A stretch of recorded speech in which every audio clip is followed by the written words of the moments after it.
আচ্ছা, বলুন তো, রাতে ঘুমানোর আগে আপনি কি একা একা গল্প শুনতে পছন্দ করেন? যদি পছন্দ করেন তাহলে আজ আপনি ঠিক জায়গায় এসেছেন। আজকের গল্পটা শুনতে শুনতে হয়তো আপনার মনে হবে এটা কি সত্যি? আবার মনে হতে পারে ভাগ্যিস সেটা আমার সাথে হয়নি। যাই হোক, শুরু করার আগে ছোট একটা কথা।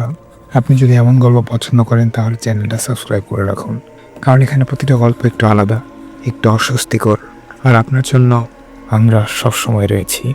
আপনার জানা কোনো সত্য ঘটনা বা ভয়ঙ্কর অভিজ্ঞতা থাকলে আমাদের ইমেলে পাঠাতে পারেন। আমাদের ইমেল অ্যাড্রেস voidstationstory@gmail.com। আমরা চেষ্টা করি আপনার গল্প আপনাদের ভাষায় বলতে। আর কথা না বাড়িয়ে চলুন ঢুকে পড়ি আজকের গল্পে। যিনি গল্পটি লিখেছেন তিনি গল্পের শিরোনাম দিয়েছেন একটি অন্তিম যাত্রা।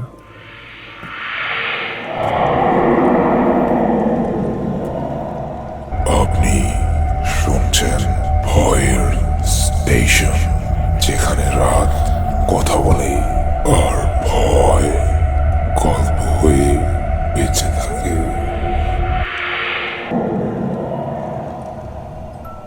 ঘটনাটি ঘটেছিল গত মাসে। আমি ঢাকার একটি বেসরকারি হাসপাতালে অ্যাম্বুলেন্স চালক। টানা 24 ঘন্টা ডিউটি শেষ করে সেদিন বিকেলবেলা বাসায় ফিরছিলাম। শরীরটা এতটাই ক্লান্ত ছিল যে হাত মুখ ধোয়ার শক্তিও ছিল না। কোনো মতে বিছানায় গা এলিয়ে দিতেই গভীর ঘুমে তলিয়ে গেলাম। ঘুমের মধ্যে আমি একটি অদ্ভুত স্বপ্ন দেখছিলাম আমি এক বিশাল কুয়াশাচ্ছন্ন রাস্তায় অ্যাম্বুলেন্স চালাচ্ছি, কিন্তু পেছনের স্ট্রেচারে কোনো মানুষ নেই। আছে একটি বিশাল ছাইয়ের স্তূপ। হঠাৎ এক বিকট সাইরেনের শব্দে আমার ঘুমটা ভেঙে গেল। চোখ মেলে দেখি অন্ধকার ঘর, আর আমার ফোনটা ড্রয়ারের ওপর সজোরে ভাইব্রেট করছে। ফোন স্ক্রিনে তাকিয়ে দেখি হাসপাতালের কন্ট্রোল রুম থেকে কল এসেছে। ঘড়িতে তখন রাত 1:15। খুব বিরক্তি নিয়ে ফোনটা ধরলাম। ওপাশ থেকে অপারেটর রফিক ভাইয়ের রিচ বন্ধন এবং হন্তদন্ত গলা শোনা গেল। সজল, জরুরি ডিউটি। গাবতলীর কাছে একটা বড় অ্যাক্সিডেন্ট হয়েছে। সরকারি সব অ্যাম্বুলেন্স ব্যস্ত। তোকে এখনই বের হতে হবে। লোকেশন তোর হোয়াটসঅ্যাপে পাঠিয়ে দিয়েছি। আমি ক্লান্ত গলায় বললাম, রফিক ভাই, আমি তো মাত্র ঘুমিয়েছি, অন্য কাউকে দেয়া যায় না? উত্তরে তিনি শুধু বললেন, পরিস্থিতি খুব খারাপ, জলদি আয়। আমি আর কথা না বাড়িয়ে তৈরি হয়ে নিলাম। হাসপাতালে গ্যারেজে গিয়ে 109 নম্বর কল সাইনের অ্যাম্বুলেন্সটা স্টার্ট দিলাম। শরীরটা তখন অদ্ভুত নীরব। রাস্তায় 2-1টা ট্রাক ছাড়া আর কিছুই নেই। গাবতলী সেই নির্দিষ্ট লোকেশনে পৌঁছে দেখি সেখানে কোনো ভিড় নেই, কোনো পুলিশ নেই। কেবল রাস্তার একপাশে একটা পুরনো ল্যাম্পপোস্টের নিচে একটি স্ট্রেচার রাখা আছে। আমি অবাক হলাম। স্ট্রেচারের উপর একটি চাদর ঢাকা শরীর, পাশাপাশি কেউ নেই। আমি গাড়ি থেকে নেমে চারিদিকে তাকালাম। কেউ আছেন? আমি 109 থেকে এসেছি। কোনো উত্তর নেই। কিন্তু স্ট্রেচারের চাদরের নিচে থাকা একটা হাত বেরিয়ে এলো। হাতটা অস্বাভাবিক সাদা এবং আঙুলগুলো অনেক লম্বা। আমি ভাবলাম হয়তো কোনো আহত মানুষ সাহায্যের অপেক্ষায় আছে। আমি একা হাতে স্ট্রেচারটি ঠেলে অ্যাম্বুলেন্সের পেছনে তুললাম। বডিটা অস্বাভাবিক ওজনে ছিল, যেন ভেতরে মানুষ নয়, সীসা ভরা। আমি দরজা আটকে দিয়ে ড্রাইভিং সিটে বসলাম। রিয়ার ভিউ মিররে একবার পেছনে কেবিনের দিকে তাকালাম। চাদর ঢাকা সেই দেহটি একদম নিথর। আমি হাসপাতালের দিকে রওনা হলাম।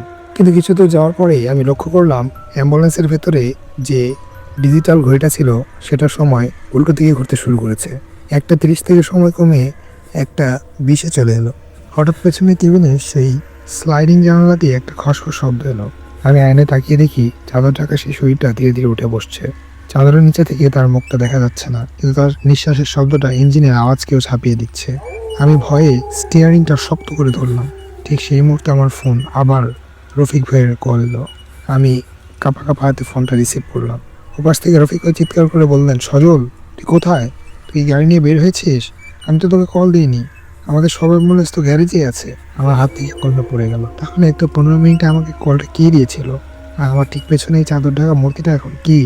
আমি যখন পেছন দিকে ঘাড় ঘোরালাম, দেখলাম সেই মূর্তিটা তার চাদর সরিয়ে ফেলেছে। সেখানে কোনো মানুষ নয়, বরং একটি পচে যাওয়া মুখ, যা আমার দিকে তাকিয়ে এক বীভৎস হাসিতে ফেটে পড়েছে। অ্যাম্বুলেন্সের ভেতরে এখন কোনো এক হিমঘরের মতো ঠান্ডা হয়ে গেছে। এসি বন্ধ থাকলেও আমার নিঃশ্বাস থেকে ধোঁয়া বের হচ্ছে। আমি সামনের রাস্তার দিকে তাকিয়ে আছি, কিন্তু চোখ দুটো বরাবর চলে যাচ্ছে সেই ছোট্ট স্লাইডিং জানালার দিকে। আয়নায় দেখলাম পেছনের সেই মূর্তিটা এখন স্ট্রেচার থেকে নেমে বেঁচেতে বসেছে।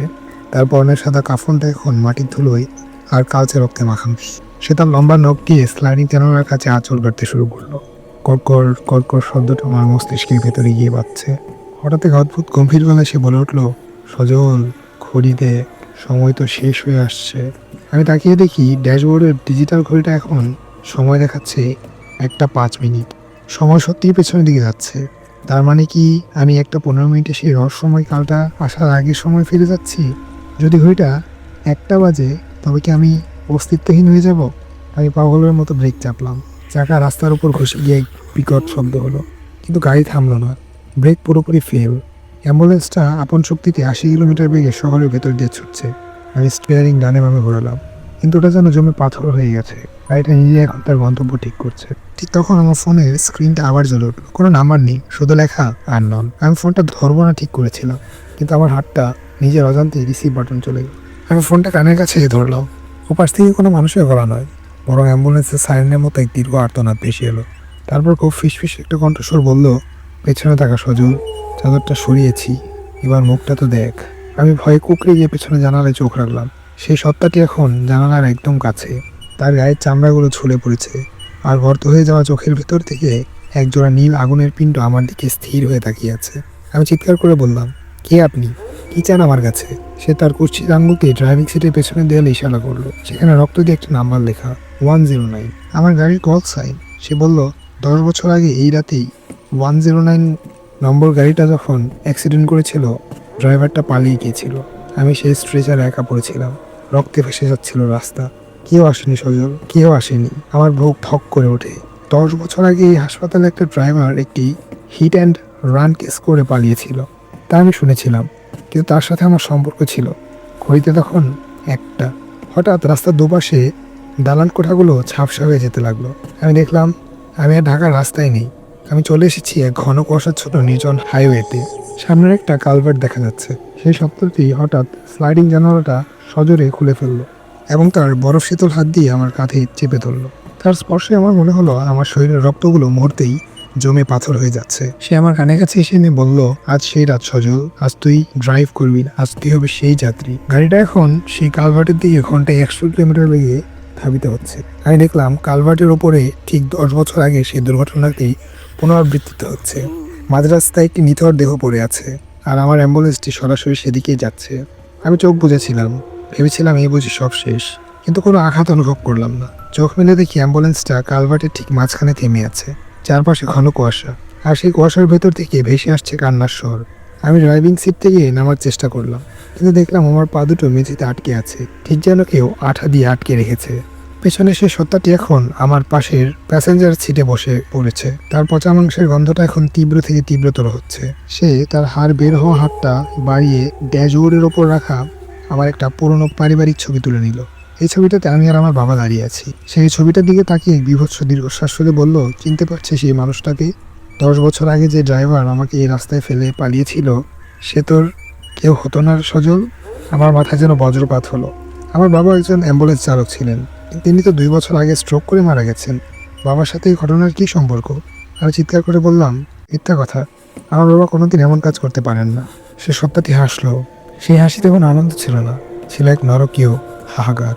সে তার আঙুল দিয়ে সামনের উইন্ডশিল্ডের দিকে ইশারা করলো। কুয়াশা সরে গিয়ে একটা দৃশ্য ফুটে উঠলো। আমি দেখলাম 10 বছর আগে সেই রাত আমার বাবা এই 109 অ্যাম্বুলেন্সটা চালাচ্ছিলেন। রাস্তার মাঝখানে একটি ছেলে পড়ে আছে, রক্তে তার সাদা শার্ট লাল হয়ে গেছে। বাবা গাড়ি থামিয়েছিলেন, কিন্তু ভয় আর আতঙ্কে তিনি আহত ছেলেটাকে হাসপাতালে না তুলে আবার গাড়ি চালিয়ে পালিয়ে গিয়েছিলেন। আমি স্তব্ধিত হয়ে দৃশ্যটা দেখছিলাম। বাবা তার জীবনের অন্ধকার সত্যটা কোনোদিন আমাকে বলেননি। সেই সত্যটি আমার দিকে ঘুরে বসলো। তার চোখে সেই নীল আগুন এখন রক্তবর্ণ ধারণ করেছে। সে বলল, তোর বাবা পালিয়ে বেঁচে গিয়েছিল, কিন্তু এই পাপের বোঝা তোকেই বইতে হবে। রক্তের ঋণ রক্ত দিয়ে শোধ করতে হয়। হঠাৎ অ্যাম্বুলেন্সের পেছনে দরজাটা ধরাম করে খুলে গেল।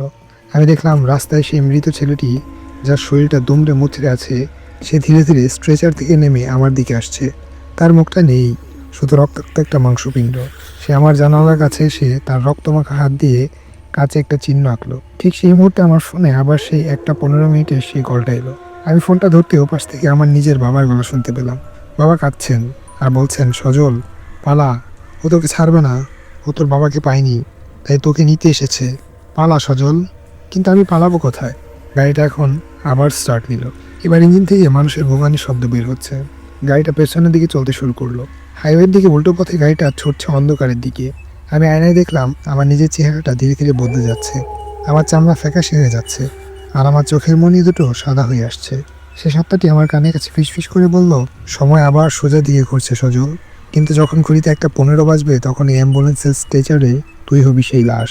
পাশের সিটে বসা সেই বিভৎস সত্তাটি এখন আমার দিকে ঝুঁকে পড়েছে।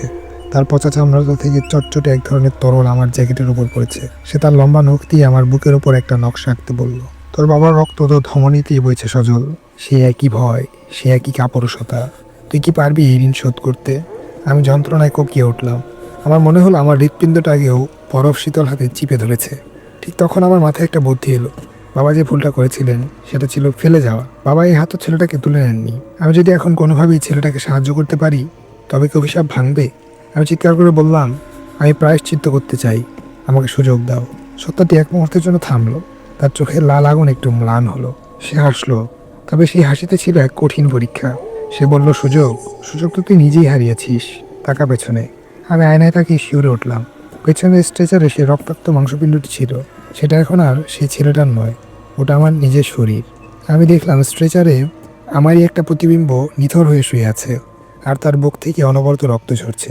আমি যখন স্টিয়ারিং ধরে বসে আছি তখন অনুভব করলাম আমার নিজের বুকটার ভেতরে ভিজে যাচ্ছে। নিচে তাকাতেই দেখলাম আমার শার্টটা রক্তে লাল হয়ে গেছে, অথচ আমার শরীরে কোনো দৃশ্যমান ক্ষত নেই। হঠাৎ অ্যাম্বুলেন্সটা আমার সেই কালভার্টের সামনে এসে থেমে যায়। ঘড়িতে তখন 1:12। সে সত্ত্বেই গাড়ি থেকে নেমে গেল। সে বাইরে দাঁড়িয়ে জানালার কাছে জোরে একটা থাপ্পড় মেরে বলল, আর 3 মিনিট সজল। এই 3 মিনিটের মধ্যে তোকে স্ট্রেচারে শুয়ে থাকা দেহটাকে হাসপাতালে পৌঁছে দিতে হবে। যদি একটা 15 বাজার আগে তুই হাসপাতালে গেটে পৌঁছাতে না পারিস তবে এই দেহটা চিরকালের জন্য প্রাণহীন হয়ে যাবে, আর তুই এই দেহের ভেতরে বন্দী হয়ে যাবি। আমি বুঝতে পারলাম স্ট্রেচারে শুয়ে থাকা ওটা আমার আত্মা বা আমার অস্তিত্ব। গাড়িটা স্টার্ট দেওয়ার চেষ্টা করলাম, কিন্তু এবার চাবি কাজ করছে না। ইঞ্জিনটা মৃত। 1:13। আমি পাগলের মতো স্টিয়ারিংয়ের মাথা কুটে মরছিলাম। হঠাৎ রফিক ভাইয়ের সেই কন্ট্রোল রুমের ফোনটা আবার বেজে উঠলো। আমি ফোনটা ধরতেই রফিক ভাই না অন্যায় কচনা কণ্ঠস্বর ভেসে এলো। সেটা ছিল সেই 10 বছর আগের মারা যাওয়া ছেলেটির কণ্ঠ। সে বলল, গাড়ি চাবি দিয়ে চলে না সজল, এই গাড়ি চলে মানুষের নিঃশ্বাস দিয়ে। তুই কি তোর জীবনে অর্ধেক সময় আমাকে দিতে রাজি আছিস? তবে এই চাকা ঘুরবে। আমার সামনে আর কোনো পথ ছিল না। 1:14। আমি চিৎকার করে বললাম, আমি রাজি, আমি আমার জীবনের সময় দিতে রাজি। সাথে সাথে অ্যাম্বুলেন্সের ইঞ্জিন এক বিকট গর্জনে জেগে উঠলো। সাইরেনটা নিচ থেকে বাজতে শুরু করলো। তবে সেই শব্দ কোনো যান্ত্রিক শব্দ ছিল না, মনে হচ্ছিল কয়েকশো মানুষের কান্নার রোল। আমি অ্যাক্সিলারেটরের সজোর চাপ দিলাম। গাড়িটা বাতাসের বেগে ধাপিত হয়ে হাসপাতালের সামনের দিকে চলতে লাগলো। আমি যখন হাসপাতালের গেটের কাছাকাছি পৌঁছালাম তখন ঘড়িতে সেকেন্ডে কাটাটা টিকটিক করে 1:14 পৌঁছালো। ঠিক সেই মুহূর্তে আমার চোখের সামনে আবার এক তীব্র নীল আলোর বিস্ফোরণ হলো। আমি স্টিয়ারিংয়ের হুইলের উপর মাথা রেখে হাঁপাচ্ছিলাম, সারা শরীর ঘামে ভেজা। আমি ভয়ে ভয়ে পেছনের কেবিনের দিকে তাকালাম। সেখানে কোনো রক্ত নেই, কোনো পচা মাংসের গন্ধ নেই, এমনকি সে চাদর ঢাকা দেহটিও উধাও। স্ট্রেচারটা একদম খালি, যেন সেখানে কোনোদিন কেউ ছিল না। আমি কি তবে পাগল হয়ে যাচ্ছি? কিন্তু আমার শার্টের দিকে তাকাতেই আমার কলিজা শুকিয়ে গেল। শার্টের বুকের কাছে এখনও সেই কালচে রক্তের দাগ লেগে আছে, আর ড্যাশবোর্ডের সেই পারিবারিক ছবিতে আমার বাবার মুখটা এখন আর চেনা যাচ্ছে না। সেখানে কেবল একটা কালো ছায়া। হাসপাতালে গেটের গার্ড করিম চাচা দৌড়ে এলেন। কী রে সজল, তুই এই অসময়ে খালি গাড়ি নিয়ে সাইরেন বাজিয়ে ঢুকলি কেন?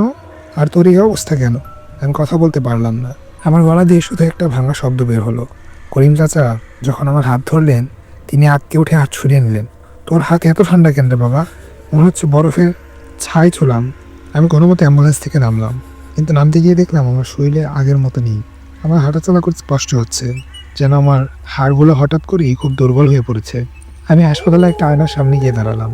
আয়না নিজের চেহারা দেখে আমি চিৎকারে আটকে গেলাম। আমার বয়সের অর্ধেকের বেশি মানুষ আমি নই। মাত্র কয়েক মিনিটের মধ্যে আমার মাথার অর্ধেক চুল পেকে ধবধবে সাদা হয়ে গেছে, চোখের নিচে গভীর কালি, আর গায়ের চামড়াগুলো কুঁচকে গিয়ে আমাকে একজন 50 ঊর্ধ্ব ফস্টের মতো দেখাচ্ছে। সেই মৃত ছেলেটির সাথে করা চুক্তির ফলাফল এটি। আমি আমার জীবনের অর্ধেক সময় তাকে দিয়ে দিয়েছি। সে এখন আমার শরীরের ভেতরে বেঁচে আছে, আর আমি তিলে তিলে ক্ষয় হচ্ছি। আমি টলতে টলতে কন্ট্রোল রুমে গেলাম রফিক ভাইয়ের কাছে। রফিক ভাই আমাকে দেখে চেয়ার থেকে প্রায় পড়ে যাচ্ছিলেন। সজল, এ তোর কী অবস্থা? তুই তো বিকালে বাসায় গেলি, মাত্র কয়েক ঘন্টায় তুই এত বুড়ো হয়ে গেলি কীভাবে? আমি তাকে একটা 15 মিনিটে সেই কলের কথা বললাম। রফিক ভাই রেকর্ড চেক করলেন। তার চোখে মুখে তখন এক বিচিত্র আতঙ্ক। তিনি বললেন, সজল, একটা 15 মিনিট আমাদের এই ল্যান্ডলাইন থেকে কোনো কল তোর মোবাইলে যায়নি। লকটা আবার দেখলাম, সেখানে একটা আউটগোয়িং কল দেখাচ্ছে ঠিকই, কিন্তু যে নাম্বারে কল গেছে সেটা কোনো মোবাইল নম্বর নয়। তিনি স্ক্রিনটা আমার দিকে খোলালেন। সেখানে ডায়াল করা নাম্বারের জায়গায় লেখা 109। রফিক ভাই কাঁপা কাঁপা গলায় বললেন, সজল, 109 তো আমাদের কোনো ফোন নাম্বার না, এটা তো সেই অভিশপ্ত অ্যাম্বুলেন্সের আইডি, যা 10 বছর আগে ধ্বংস হয়ে গিয়েছিল। আর তুই যে গাড়িটা নিয়ে এখন ফিরেছিস সেটা 109 নয়, সেটা হলো 412। 109 নম্বর গাড়িটা তো আজ থেকে 10 বছর আগেই স্ক্র্যাপ করে লোহা হিসেবে বিক্রি করে দেওয়া হয়েছে। আমি দৌড়ে গ্যারেজে গেলাম। গ্যারেজের বাতি জ্বালিয়ে আমি যে গাড়িটা চালিয়ে এসেছি তার পেছনে তাকালাম। সেখানে বড় বড় অক্ষরে নীল রঙে লেখা 412। কিন্তু আমি তো স্পষ্ট দেখেছি আমি 109 নম্বর গাড়ি নিয়ে বের হয়েছি। আমি বুঝতে পারলাম আমি আসলে কোনো বাস্তব গাড়িতে ছিলাম না, আমি ছিলাম সময়ের এক ফাটলে, যেখানে মৃতরা এখনও তাদের বিচার পাওয়ার জন্য ঘুরে বেড়ায়। সেই মৃত ছেলেটি আমার জীবনের সময় নিয়ে নিয়েছে ঠিকই, কিন্তু সে কি আমাকে পুরোপুরি মুক্তি দিয়েছে? ঠিক তখন আমার পকেটে থাকা ফোনটা আবার ভাইব্রেট করে উঠলো। আমি ফোনে স্ক্রিনে তাকালাম, কোনো নম্বর নেই, শুধু একটা মেসেজ এসেছে। চুক্তি তো কেবল শুরু সজল। আজ রাত থেকে প্রতি 1টা 15 মিনিট আমাকে তোর রক্ত দিতে হবে, নাহলে তোর বাকি জীবনটাও আমি কেড়ে নিব। সেদিন রাতে আমি আর বাসায় ফিরিনি।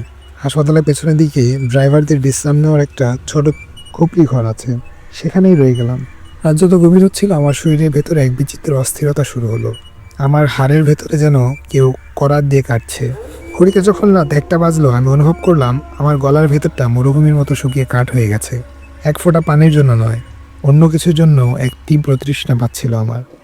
10 মিনিট আমার ঘরের দরজায় আঁচড় কাটার শব্দ শুরু হলো, কড়কড় কড়কড়, ঠিক যেমন অ্যাম্বুলেন্সের সেই স্লাইডিং জানালায় হয়েছিল। আমি দরজা খুলিনি, কিন্তু হঠাৎ দেখলাম ঘরের দেয়ালগুলো থেকে সেই কালচে রক্ত চুইয়ে পড়ছে। দেয়ালের ওপর ফুটে উঠল সেই বীভৎস পচা মুখটা। সে কোনো কথা বলল না, শুধু তার লম্বা আঙুল দিয়ে আমার বা হাতের কবজির দিকে ইশারা করলো। ঠিক 1টা 15 মিনিটে আমার মনে হলো কেউ একজন আমার কবজিতে ধরলো, ব্লেড দিয়ে পোঁচ দিয়েছে। আমি ব্যথায় চিৎকার করে উঠলাম, কিন্তু মুখ দিয়ে কোনো শব্দ বের হলো না। আমার কলিজার শিরা কেটে রক্ত ফিনকিটি বের হতে লাগ, কিন্তু সে রক্ত মেঝেতে পড়ছে না, সেগুলো বাতাসের মধ্যেই ভেসে গিয়ে দেয়ালের সেই অদৃশ্য ছায়াটার মুখে ঢুকে যাচ্ছে। আমি আবছা অন্ধকার আর যন্ত্রণায় ঘুরে দেখলাম সেই ছায়াটা ধীরে ধীরে রক্ত শুষে নিয়ে মানুষের অবয়ব ধারণ করছে। তার সে পচা চামড়াগুলো তাজা হয়ে উঠছে। কয়েক মিনিট পর রক্তপাত থেমে গেল। আমি নেতিয়ে মেঝেতে পড়ে গেলাম। তাকিয়ে দেখি ছায়াটা এখন প্রায় একজন সুস্থ মানুষের মতো দেখাচ্ছে, ঠিক সে 10 বছর আগে ছেলেটার মতো। সে আমার দিকে তাকিয়ে শান্ত গলায় বলল, তোর রক্তে তোর বাবার পাপের স্বাদ আছে সজল, এই স্বাদ বড় মধুর, কাল রাতে আবার দেখা হবে। পরদিন সকালে আমাকে যখন রফিক ভাই দেখতে এলেন, তিনি দেখলেন আমি একদম ফ্যাকাশে হয়ে পড়ে আছি। রক্ত স্বল্পতায় আমার শরীর সাদা হয়ে গেছে। আমাকে সাথে সাথে হাসপাতালে ভর্তি করা হলো। কিন্তু ডাক্তাররা যখন আমার কবজির ক্ষতটা পরীক্ষা করতে গেলেন, তারা অবাক হয়ে দেখলেন সেখানে কোনো ক্ষতচিহ্ন নেই, অথচ আমার শরীরে অর্ধেক রক্ত অবশিষ্ট নেই। হাসপাতালে বেডে শুয়ে আমি বুঝতে পারলাম এই অভিশাপ থেকে মুক্তির কোনো সহজ পথ নেই। প্রতি রাতে সে আমার রক্ত নিয়ে নিজেকে পুনর্গঠন করছে। সে আবার এই পৃথিবীতে ফিরে আসতে চায় আমার শরীর ব্যবহার করে। আমি যদি বেঁচে থাকি তবে সে পূর্ণতা পাবে, আর সে পূর্ণতা পেলে আমি অস্তিত্বহীন হয়ে যাব। আমি ঠিক করলাম আজ রাতে আমি শেষবারের মতো সেই কালভার্টে যাব, 109 নম্বর অ্যাম্বুলেন্সটার সেই ঘর দুর্ঘটনাস্থলে। আমার বাবার করা পাপ যদি সেখান থেকেই শুরু হয়ে থাকে, তবে তার শেষও সেখানেই হতে হবে। আমি হাসপাতাল থেকে লুকিয়ে পালালাম। গ্যারেজে গিয়ে সেই 412 নম্বর গাড়িটা আবার নিলাম। আমার শরীর এতটাই দুর্বল ছিল যে স্টিয়ারিংয়ের ঘোরানোর শক্তিও পাচ্ছিলাম না, তবুও জেদ চেপে ধরলাম। রাত তখন 1টা। আমি যখন শহরের সীমানা ছাড়িয়ে সেই নির্জন হাইওয়েতে পৌঁছালাম, দেখলাম কুয়াশা আজ আরও বেশি ঘন। কালভার্টের কাছাকাছি যেতে আমি দেখলাম রাস্তার মাঝখানে একজন বৃদ্ধ মানুষ দাঁড়িয়ে আছেন, তার হাতে একটা হ্যারিকেন। গাড়ি থামিয়ে আমি নিচে নামলাম। আর ওটা কাছে আসতে আমি চমকে উঠলাম। ওটা আমার বাবা, কিন্তু বাবার অবয়বটা একদম স্বচ্ছ, যেন বাতাসের তৈরি। বাবা আমার দিকে তাকিয়ে কাঁদছেন। বাবা হাত বাড়িয়ে আমাকে বললেন, সজল, ভুল হয়ে গেছে রে বাবা, আমি পালিয়ে গিয়ে তোর বিপদে ফেলেছি, কিন্তু ও তোর রক্ত দিয়ে আবার জন্ম নিতে চায়। ও যদি আজ পূর্ণতা পায় তবে ওই পৃথিবীকে এক ভয়ঙ্কর বিভীষিকা করে ফেলবে। আর কাঁদতে কাঁদতে বললাম, বাবা আমি এখন কি করব? ও তো আমার রক্ত শেষ করে নিচ্ছে। বাবা হ্যারিকেন নিভিয়ে দিয়ে বললেন, রক্তের ঋণ রক্ত দিয়ে নয় সজল, উৎসর্গ দিয়ে শেষ করতে হয়। ঘড়িতে যখন 1:15 বাজবে তখন গাড়িটা কালভার্ট থেকে নিচে ফেলে দিবি। তুই ভেতরে থাকবি, ও ভেতরে থাকবে, তবেই চক্র ভাঙবে। তখন 1:12 আমি অ্যাম্বুলেন্সের ভেতরে গিয়ে ফিরে এলাম। পেছনে কেবিন থেকে সেই পৈশাচিক হাসি শব্দ আবার শুরু হয়েছে। সে বুঝতে পেরেছে আমি কি করতে যাচ্ছি। সে স্লাইডিং জানালাটা ভেঙে আমার ঘাড় চেপে ধরলো। গাড়িতে যখন 1:13, কালভার্টের নিচে গভীর খাদ, আর তার নিচে বইছে অন্ধকার নদী। আমার চোখের সামনে সবকিছু ঝাপসা হয়ে আসছিল। ঠিক সেই মুহূর্তে আমি রিয়ার ভিউ মিররে তাকালাম। দেখলাম আমার বাবা সেই স্বচ্ছ অবয়বটি অ্যাম্বুলেন্সের পেছনে দাঁড়িয়ে আছে। বাবা তার দুহাত দিয়ে দরজাটা শক্ত করে ধরে রেখেছেন, যাতে সেই পৈশাচিক সত্তাটি বেরিয়ে যেতে না পারে। বাবা চিৎকার করে বললেন, সজল, ভয় পাস না, আমি আছি তোর সাথে। এবার এই পাপের শেষ আমিই করব। আমি বুঝতে পারলাম বাবা নিজের আত্মাকে বাজি রেখেছেন আমাকে বাঁচানোর জন্য। আমি সর্বশক্তি সঞ্চয় করে অ্যাক্সিলেটরে পা রাখলাম। অ্যাম্বুলেন্সের ইঞ্জিনটা এক মরণ কামড় দিয়ে গর্জন করে উঠল। রাইটে যখন 11:14:50 আমি আর পেছনে তাকালাম না। স্টিয়ারিংটা শক্ত করে ধরে কালভার্টের রেলিংয়ে দিয়ে গাড়িটা ছুটিয়ে দিলাম। রেলিংয়ের সাথে ধাক্কা খেয়ে প্রচণ্ড শব্দ হলো। কাজগুলো সব গুঁড়ো গুঁড়ো হয়ে আমার শরীরে বিঁধল, কিন্তু আমি থামলাম না। 1:15 বাজার ঠিক 1 সেকেন্ড আগে অ্যাম্বুলেন্সটি রেলিং ভেঙে শূন্যে ভেসে উঠল। পতনের সেই কয়েক সেকেন্ড পর মনে হলো অনন্তকাল। পেছনে সেই সত্তাটি এক বিভৎস আর্তনাদ করে উঠল। আমি দেখলাম তার সেই তিলে তিলে গড়ে তোলা মানুষের অবয়বটা ধুলোর মতো ঝরে পড়ছে। সে আর পূর্ণতা পেল না। গাড়িটা যখন নিচের পানির তলে সজোরে আছাড় খেলো, তখন চারপাশে একদম নিস্তব্ধ হয়ে গেছে। পানির নিচে অ্যাম্বুলেন্সের ভেতরে আমি ধীরে ধীরে তলিয়ে যাচ্ছিলাম। আমার ফুসফুসে ফেটে যাচ্ছিল বাতাসের অভাবে, কিন্তু এক অদ্ভুত প্রশান্তি অনুভব করলাম। আমি দেখলাম কুয়াশাচ্ছন্ন সেই পানির ভেতরে দিয়ে বাবা আমার দিকে হাত বাড়িয়ে আসছেন। বাবা হাসছেন, এক নির্মল পবিত্র হাসি। তিনি আমাকে ইশারায় উপরের দিকে ঠেলে দিলেন। পরদিন সকালে উদ্ধারকারী দল নদী থেকে 412 নম্বর অ্যাম্বুলেন্সটি উদ্ধার করে। কিন্তু তারা যখন গাড়িটার ভেতরে পরীক্ষা করলো, তারা স্তম্ভিত হয়ে গেল। ড্রাইভারের সিটে কেউ নেই, পেছনের স্ট্রেচারেও কেউ নেই।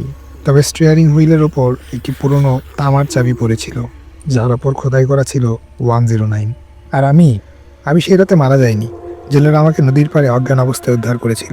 যখন আমার জ্ঞান ফিরল, আমি দেখলাম আমার মাথায় সাদা চুলগুলো আবার কালো হয়ে গেছে। আমার কুচকানো চামড়া আবার সতেজ। সেই মৃত ছেলেটির সাথে করা চুক্তিটি ভেঙে গেছে, কারণ সে তার কাঙ্ক্ষিত রক্তঋণ শোধ পেয়েছে বাবার আত্মত্যাগ আর আমার সাহসের বিনিময়ে। আমি এখন আর অ্যাম্বুলেন্স চালাই না, আমি এখন সাধারণ একটি ছোট দোকান চালাই। তবে আজও যখন রাত 1:15 বাজে, আমি জানালার বাইরে হাইওয়ের দিকে তাকাই।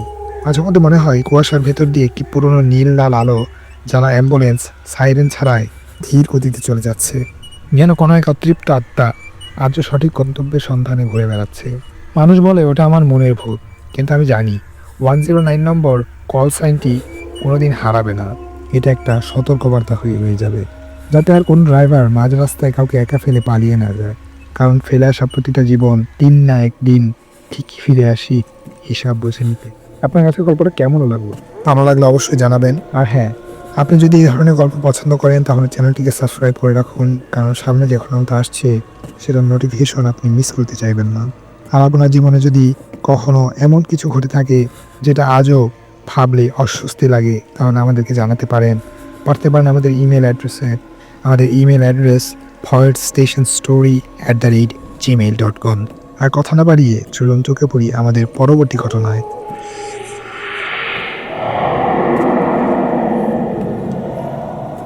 আপনি শুনছেন ভয়ের স্টেশন, যেখানে রাত কথা বলে আর ভয় গল্প হয়ে বেঁচে থাকে।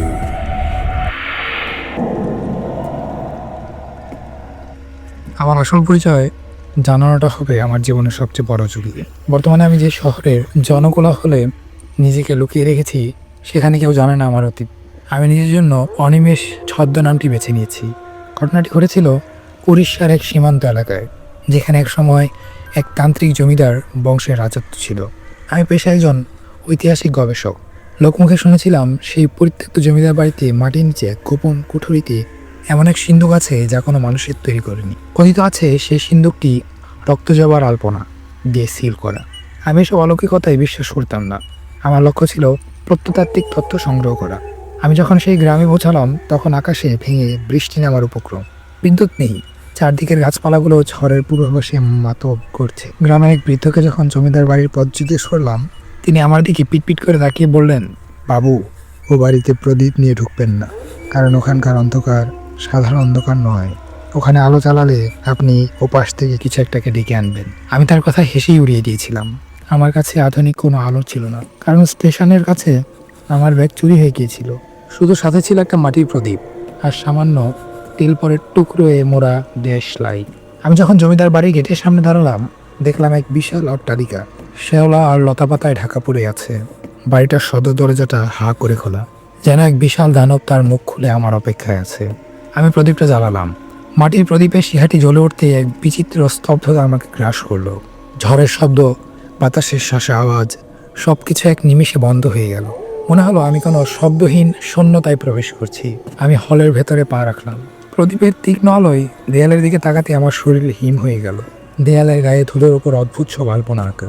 সেই আলপনাগুলো লতা গুম্ভীর মতো পেঁচানো, কিন্তু ভালো করে লক্ষ্য করলাম শত শত আর্তনাদ করা মানুষের মুখ সেই নকশার ভেতরে লুকিয়ে আছে। নকশাগুলো একদম তাজা, ধুলোর ওপর কেউ একজন একমাত্র আঙুল চালিয়ে সেই রেখাগুলো এঁকেছে।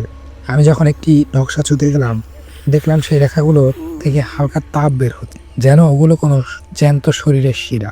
হঠাৎ আমি অনুভব করলাম আমার কানের ঠিক পেছনে কেউ একজন নিঃশ্বাস ফেলছে, এক পচা মাংস আর পুরনো ভেজা মাটির মতো গন্ধযুক্ত নিঃশ্বাস। সেই বাতাস এতটাই স্তব্ধ ছিল যে আমার ঘাড়ের চামড়া চলে উঠলো। আমি দ্রুত প্রদীপ নিয়ে ঘাড় ঘোরালাম, কেউ নেই। শূন্য করিডোরে কেবল আমার প্রদীপের শিখাটা কাঁপছে। কিন্তু অদ্ভুত ব্যাপার হলো, করিডোরে কোনো বাতাস নেই, কোনো জানালার পাল্লা নড়ছে না, গাছের পাতাও স্থির। তবুও প্রদীপের শিখাটা এমনভাবে নড়ছে যেন কেউ ওটার উপর অনবরত ফুয়ে দিচ্ছে এবং শিখাটি নেভানোর চেষ্টা করছে। আমি সিঁড়ির দিকে এগোতে লাগলাম। সিন্ধুকটি রয়েছে ভূগর্ভস্থ কক্ষে। সিঁড়িটি পাথরের তৈরি, কিন্তু শেওয়াল পিচ্ছিল। আমি প্রথম ধাপে পা রাখতে এক বিকট শব্দে সিঁড়িটা কেঁপে উঠল। আমি নিচে তাকিয়ে দেখি ধুলোর ওপর আমার পায়ের ছাপের ঠিক পাশেই আরেকটি ছোট পায়ের ছাপ তৈরি হয়েছে। ধুলোগুলো নিজে থেকেই সরে যাচ্ছে, যেন কেউ একজন অদৃশ্য অবস্থায় আমার পাশে দাঁড়িয়ে আছে। আমি এক পায়ে গেলে সেই অদৃশ্য পায়ের ছাপও এক পায়ে হচ্ছে। আমার হাত কাঁপতে শুরু করলো। প্রদীপের আলোয় দেখলাম সিঁড়ির দেয়ালে আমার নিজের ছায়াটা কেমন জানি বিকৃত হয়ে গেছে। দেয়ালে আমার হাতটি স্বাভাবিক দেখালেও আমার ছায়া আঙুলগুলো অস্বাভাবিক লম্বা এবং তলোয়ারের মতো ধারালো হয়ে গেছে। আমি হাত নাড়ালাম, কিন্তু দেয়ালে ছায়াটি নড়ল না, সে স্থির হয়ে দাঁড়িয়ে আছে। এক মুহূর্ত পর আমার ছায়াটি ধীর গতিতে দেয়ালের ধুলোর ওপর নতুন করে আলপনা আঁকতে শুরু করলো। আমার ছায়া আমার থেকে আলাদা হয়ে গেছে। আমি আর ভাবতে পারলাম না। বুক ফেটে চিৎকার করতে চাইলাম, কিন্তু গলা দিয়ে কোনো আওয়াজ বেরোলো না। আমি কেবল শুনতে পারলাম সিঁড়ির ওপর থেকে এক খিলখিল হাসির শব্দ ভেসে আসছে।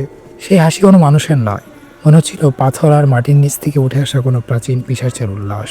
আমি কোনো মতে প্রদীপটা শক্ত করে ধরে সিঁড়ি দিয়ে নিচে নামতে শুরু করলাম। নিচে নামা ছাড়া আমার কোনো পথ ছিল না, কারণ পেছনের সদর দরজাটা এখন এক কুচকুচে কালো অন্ধকারে ঢাকা পড়েছে, যা কোনো আলোয় ভেদ করতে পারছে না। আমি অনুভব করলাম প্রতিটি ধাপে আমি জীবনের এক গহীন অরণ্যে প্রবেশ করছি। প্রতি ধাপ জীবন থেকে দূরে নিয়ে যাচ্ছে আর মৃত্যুর কাছাকাছি পৌঁছে দিচ্ছে। সিঁড়ির শেষ ধাপে পা রাখতে আমি এক বিশাল ঘোল ঘরের মাঝখানে এসে দাঁড়ালাম। ঘরটি পাথরের তৈরি, আর তার ছাদে খোদাই করা আছে অতিকায় এক মাকড়সার জাল। ঘরের ঠিক মাঝখানে একটি পাথরের বেধির উপর রাখা সেই কাঙ্ক্ষিত সিন্দুক। সিন্দুকটি পিতল বা লোহার নয়, বরং কালচে রঙের এক বিচিত্র পাথর দিয়ে তৈরি। সিন্দুকের গায়ে খোদাই করা আলপনাগুলো অন্ধকারের মৃদু লালচে আভা লাগাচ্ছে। আমি প্রদীপটি হাতে নিয়ে বেধির দিকে এগোতে লাগলাম, কিন্তু দুই পা এগোতে আমি থমকে গেলাম। প্রদীপের আলো যখন পেছনের দেয়ালে পড়লো, আমি দেখলাম আমার ছায়াটি সেখানেই নেই। দেয়ালটি একদম শূন্য, অথচ প্রদীপের আলো আমার শরীরে পড়েছে। ছায়া তো পড়ার কথা। আমি আতঙ্কিত হয়ে চারপাশে তাকালাম। হঠাৎ দেখলাম ছায়াটি দেয়ালের কোণ থেকে ধীরে ধীরে বেরিয়ে আসছে, কিন্তু ওটা এখন আর আমার পায়ের সাথে লেগে নেই। ওটা দেয়ালের ওপর স্বাধীনভাবে ঘুরে বেড়াচ্ছে। আমার ছায়াটি দেয়ালে দাঁড়িয়ে আমার দিকে তাকিয়ে হাত নাড়ছে।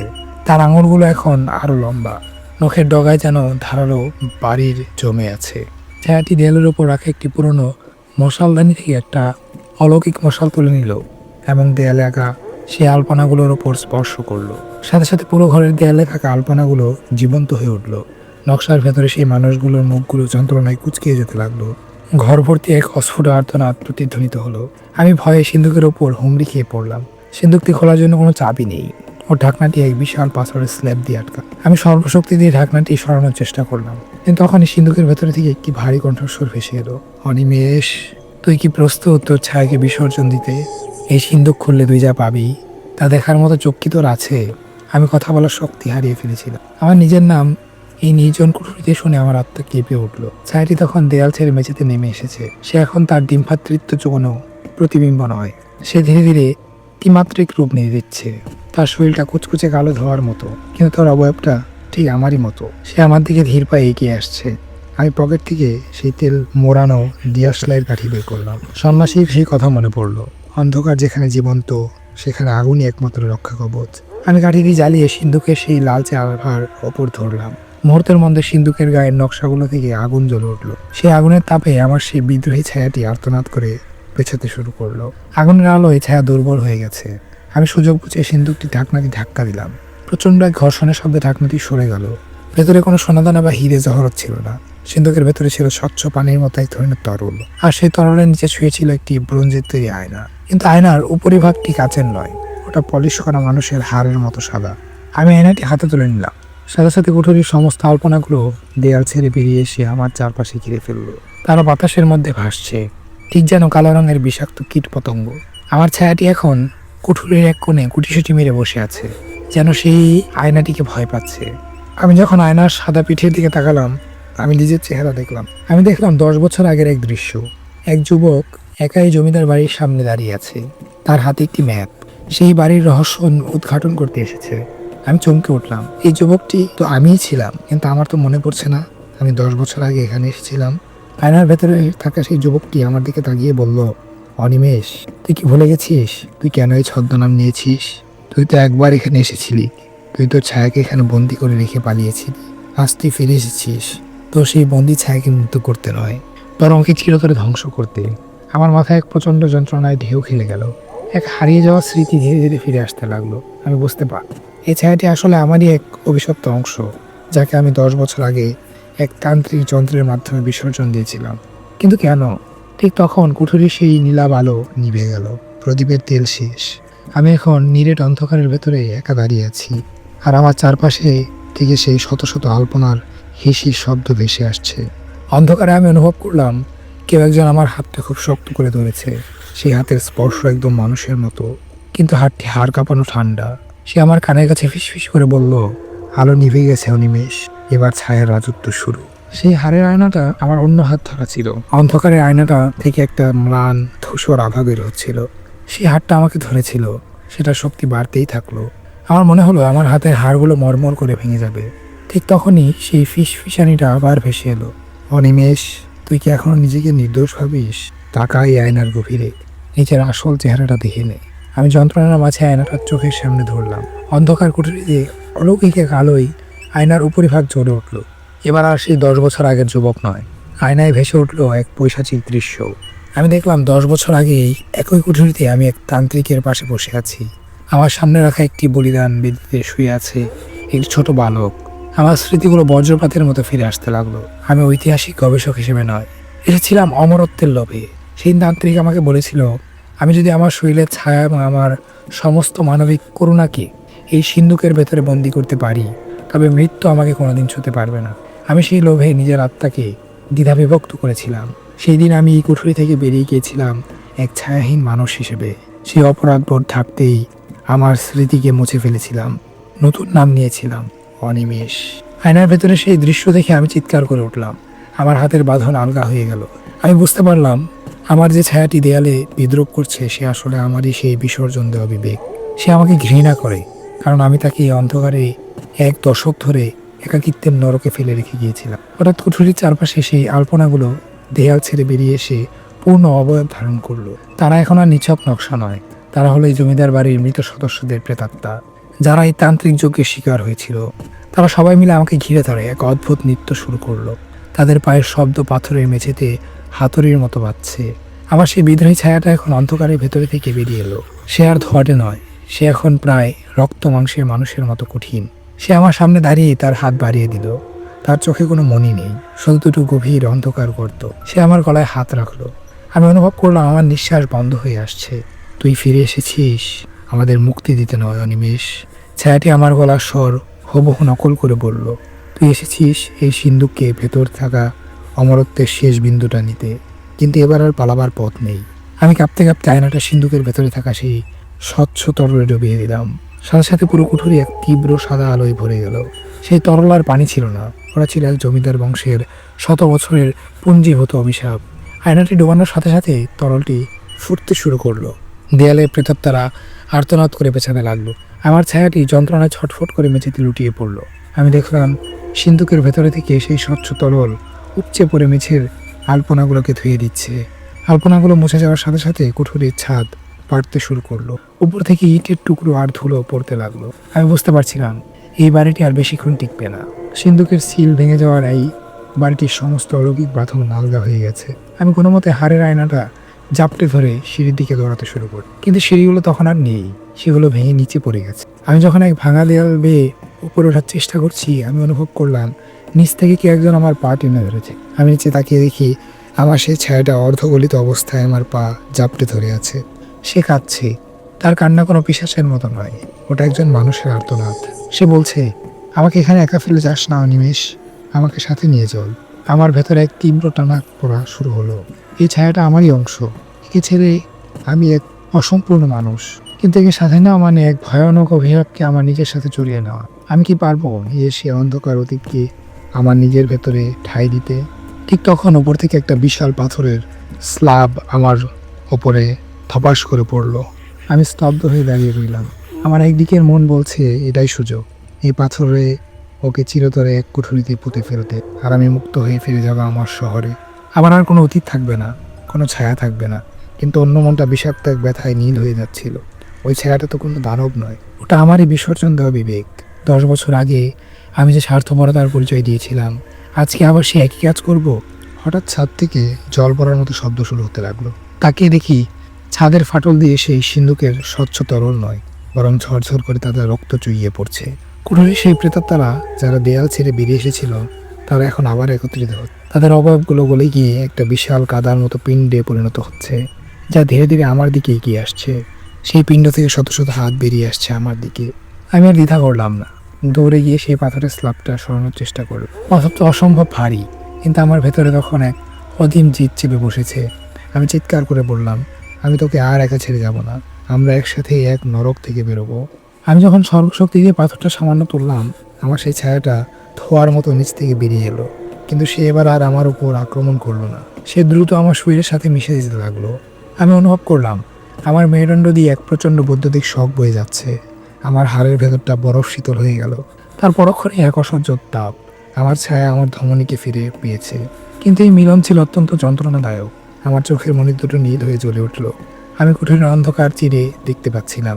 সেই বিশাল কাদার পিণ্ডতে যখন আমার ওপর ঝাঁপিয়ে পড়লো, আমি আমার হাত বাড়ালাম। আমার হাত থেকে এক বিচিত্র কালো রশ্মি বিস্ফোরিত হলো, যা সেই প্রেতাত্মাদের পিছুটানে এক নিমিষেই ধুলোয় মিশিয়ে দিল। আমি বুঝতে পারলাম আমার ছায়া ফিরে আসার সাথে সাথে সেই তান্ত্রিক ও নিষিদ্ধ ক্ষমতা আমার ভেতরে পূর্ণতা পেয়েছে। আমি হাড়ের আয়নাটাকে কুড়িয়ে নিলাম। আয়নায় থাকাতেই দেখলাম আমার চেহারা বদলে গেছে। আমার চেহারায় এখন আর কোনো তারুণ্য নেই। এক বৃদ্ধের অভিজ্ঞ আর বিষণ্ণ মুখ সেখানে প্রতিফলিত হচ্ছে। সিঁড়িগুলো সব ভেঙে পড়তে গিয়েছিল, কিন্তু আমি এখন আর সিঁড়ির ওপর নির্ভর ছিলাম না। আমি অনুভব করলাম আমার শরীরটা বাতাসের মতো হালকা হয়ে যাচ্ছে। আমি দেয়াল বেয়ে মাকড়সার মতো দ্রুত বেগে উপরে উঠতে শুরু করলাম। উপরে পৌঁছাতে দেখলাম পুরো জমিদার বাড়িটা কাঁপছে। বড় বড় ঝাড়ল খণ্ডগুলো ছাদ থেকে ধসে পড়ছে। আমি যখন সদর দরজার দিকে দৌড়াচ্ছি, দেখলাম সেই দেয়ালগুলো এখন আর ধুলোর আলপনায় ঢেকা নেই। দেয়ালগুলো এখন জীবন্ত চামড়ার মতো স্পন্দিত হচ্ছে। প্রতিটি ইটের মাঝখান থেকে চোখ বেরিয়ে আসছে, যে আমার প্রতিটি নড়াচড়া লক্ষ্য করছে। আমি গেটের কাছে পৌঁছাতে দেখলাম সে বৃদ্ধ মানুষটি দাঁড়িয়ে আছেন, যিনি আমাকে পথ দেখিয়েছিলেন। কিন্তু তার হাতে এখন হারিকেন নেই, আছে একটি প্রজ্বলিত মশাল। তিনি আমার দিকে তাকিয়ে এক পৈশাচিক হাসি দিলেন। অনিমেষ, তুই কি ভেবেছিস ছায়া নিয়ে ফিরলে মুক্তি পাবি? তুই তো এখন এই বাড়িরই অংশ। তুই বাইরে গেলে এই বাড়িটাও তোর সাথে বাইরে যাবে। আমি থামলাম না। আমি আয়নাটা বৃদ্ধের দিকে উঁচিয়ে ধরলাম। আয়নার সেই হাড়ের শুভ্রতা থেকে এক তীব্র আলোর ঝলকানি বেরিয়ে এলো, যা বৃদ্ধের অবয়বকে পুড়িয়ে ছাই করে দিল। আমি বুঝতে পারলাম এই বৃদ্ধ আসলে কোনো মানুষ ছিল, তিনি ছিলেন এই বাড়ির রক্ষক আত্মা। আমি যখন সদর দরজা দিয়ে বাইরে পা রাখলাম, ঠিক সেই মুহূর্তে এক প্রচণ্ড বিস্ফোরণে পুরো জমিদার বাড়িটা মাটির সাথে মিশে গেল। এক বিশাল ধুলোর মেঘে আকাশ ঢেকে গেছে। আমি বনের ভেতর দিয়ে দৌড়াতে লাগলাম, পেছনে তাকালাম না। বনের গাছগুলো যেন আমার দিকে ডালপালা বাড়িয়ে ধরতে চাইছিল, কিন্তু আমার গায়ে সেই কালো আভা তাদের পুড়িয়ে দিচ্ছিল। ভোরের আলো যখন ফুটতে শুরু করলো, আমি তখন সেই বনের শেষ প্রান্তে পৌঁছেছি। আমি ক্লান্ত হয়ে এক গাছের তলায় বসে পড়লাম। সূর্যের প্রথম আলো যখন আমার গায়ে পড়লো, আমি নিচে তাকালাম। আমি দেখলাম মাটির ওপর আমার দীর্ঘ আরও এক ছায়া পড়েছে। আমার হারিয়ে যাওয়া অস্তিত্ব ফিরে এসেছে। কিন্তু আমি লক্ষ্য করলাম আমার সেই ছায়াটা আমার নড়াচড়ার সাথে মিশছে না। আমি যখন স্থির হয়ে বসে আছি, আমার ছায়াটা মাটির ওপর ছটফট করছে, যেন সে এখনও সেই অন্ধকারের ভেতর থেকে বের হওয়ার জন্য লড়াই করছে। আমি আমার হাতের দিকে তাকালাম। হাড়ের আয়নাটা উধাও হয়ে গেছে, কিন্তু আমার হাতের তালুতে সেই আয়নার নকশাটা স্থায়ীভাবে খোদাই হয়ে গেছে। আমি বুঝতে পারলাম আমি এই জগৎ থেকে ফিরে এসেছি কি, কিন্তু আমি আমার সেই আগের অনিমেষ নেই। আমার ভেতরে এখন সেই জমিদার বাড়ির অন্ধকার স্থায়ীভাবে বসিত হয়েছে। আমি কোনো মতে স্টেশনে পৌঁছালাম। ট্রেনের কামরায় যখন জানালার পাশে বসলাম, কাচের প্রতিফলন নিজের চেহারা দেখলাম। আমার চোখ দুটো তখন সেই নীলা বাবা ছড়াচ্ছে। পাশের যাত্রী আমার দিকে তাকিয়ে ভয়ে সরে বসলো। আমি বুঝলাম আমার এই ছদ্মনাম, এই নতুন জীবন সবই এখন এক ভয়াবহ প্রসহন। আমি এখন শহরের এক ঘিঞ্চি এলাকায় একটি ছোট কামরায় বাস করি। দিনে আমি ঘর থেকে বের হই না, কারণ সূর্যের আলোয় যখন আমার ছায়া মাটির ওপর পড়ে তখন আশেপাশের মানুষ আতঙ্কে চিৎকার করে ওঠে। আমার ছায়া এখন আমার নড়াচড়া অনুসরণ করে না। আমি যখন স্থির হয়ে দাঁড়িয়ে থাকি, আমার ছায়া মাটির ওপর দিয়ে হেঁটে বেড়ায়, দেয়ালে আঁচড় কাটে, এমনকি পাশের মানুষের ছায়াকে গলা টিপে ধরার ভঙ্গি করে। একদিন রাতে আমি আয়নার সামনে দাঁড়িয়ে নিজের বুকের ক্ষতগুলো দেখছিলাম। হঠাৎ দেখলাম আয়নার ভেতরে আমার প্রতিফলনটি আমার দিকে তাকিয়ে হাসছে, এমন এক হাসি যা অন্য কোনো মানুষের হতে পারে না। সে আয়নার ওপাশ থেকে তার হাত বাড়িয়ে আমার গলা টিপে ধরলো। আমি দম বন্ধ হয়ে মেঝেতে পড়ে গেলাম। আমি বুঝতে পারলাম আমি জমিদার বাড়ি থেকে যাকে ফিরিয়ে এনেছি সে কেবল আমার বিবেক নয়, সে সেই কুঠুরির সমস্ত পৈশাচিক শক্তির এক ঘনীভূত রূপ। সবচেয়ে ভয়ানক ব্যাপার হলো আমি যেখানেই যাই সেই বাড়ির অন্ধকারের আলপনাগুলো আমার পেছনে। আমার ঘরের দেয়ালে সকালে কোনো দাগ থাকে না, কিন্তু রাতে যখন আমি একা থাকি দেখি দেয়ালগুলোকে প্লাস্টার খসে গিয়ে সেই অতিপ্রাকৃত নকশাগুলো নিজে থেকেই ফুটে উঠেছে। নকশাগুলো থেকে রক্তের মতো এক কালো তরল চুইয়ে পড়ে আমার বিছানা ভিজিয়ে দেয়। আমি কেন অনিমেষ ছদ্মনামটি নিয়েছি তার আসল কারণটি এবার বলি। কয়েকদিন আগে আমি পুরনো খবরের কাগজে একটি ছবি, ছোট কলাম দেখি। সেখানে লেখা ছিল মেদিনীপুরে সেই বনের ভেতর থেকে এক ব্যক্তির কঙ্কাল উদ্ধার করা হয়েছে। কঙ্কালটির হাতে একটি হাড়ের আয়না ধরা ছিল। কঙ্কালটির ডিএনএ টেস্ট করে জানা গেল সেটি আমারই। অর্থাৎ সেই রাতে জমিদার বাড়ি যখন ধসে পড়েছিল তখন আমি আসলে সেখান থেকে বের হতে পারিনি। আমার শরীরটা ওখানেই পিষ্ট হয়ে গিয়েছিল। এখন যে আমি শহরে ঢুকে বেড়াচ্ছি এ আসলে কোনো মানুষ নয়, আমি হলাম সেই অভিশপ্ত ছায়া যে নিজের জন্য একটি রক্ত মাংসের অবয়ব তৈরি করে নিয়েছি। আমি সেই জমিদার বাড়ির অন্ধকারের একটি জীবন্ত আলপনা যা এখন মানুষের লোকালয়ে মিশে গেছে। আমি জানি না এই নকল জীবন আর কতদিন স্থায়ী হবে। মাঝে মধ্যে রাতে যখন আমি ঘুমাই আমি অনুভব করি আমার শরীরের চামড়াগুলো আলগা হয়ে যাচ্ছে। আমি আয়নায় দেখি আমার তলার হাড়গুলো বেরিয়ে পড়ছে। সেই হাড়গুলো সাদা নয়, সেগুলো কালচে পাথরের মতো। আমি প্রতিদিন একটু একটু করে সেই জমিদার বাড়ির ইটে পরিণত হচ্ছি। তাই আমি নিজেকে সবার থেকে লুকিয়ে রাখি। ছদ্মনামের আড়ালে থেকে আমি শুধু এই কাহিনীটা লিখে যাচ্ছি এক সতর্কতা বার্তা হিসেবে। যদি কখনো কোনো পুরনো দালানের দেওয়ালে ধুলোর ওপর অদ্ভুত কোনো আলপনা দেখতে পান তবে ভুলেও সেখানে প্রদীপ জ্বালাবেন না। সে অন্ধকারকে একা থাকতে দিন, কারণ আপনি যদি সেই অন্ধকারকে একবার আলো দেখান তবে সেই অন্ধকার আপনাকে আর কোনোদিন ছাড়বে না। আমি এখন আমার কামরার কোণে বসে আছি। সূর্য ডুবছে, আমার ছায়াটা ধীরে ধীরে দেয়াল বেয়ে সিলিংয়ের দিকে উঠে যাচ্ছে।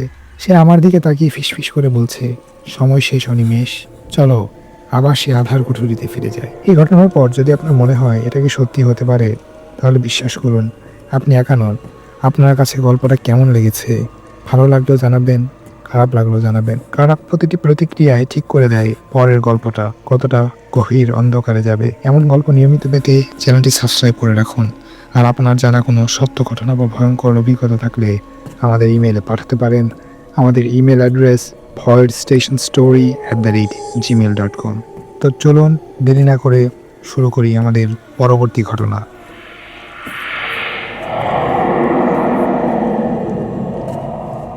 আপনি শুনছেন ভয়ের স্টেশন, যেখানে রাত কথা বলে আর ভয় গল্প হয়ে বেঁচে থাকে।